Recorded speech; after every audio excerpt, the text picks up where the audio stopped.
Hello, my fellow Americans. I'm Uncle Sam, and you're watching the Spartan Minute.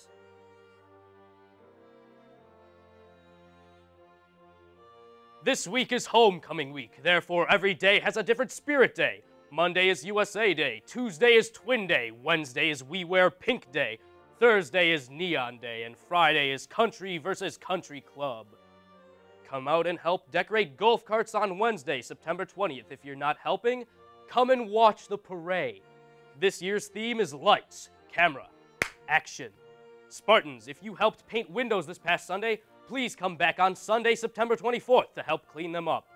Voting is open for the homecoming court, so make sure that you vote homecoming queen and king. Voting begins on Thursday, September 21st, after the first hour. The king and queen are being announced this Friday during halftime of the varsity football game.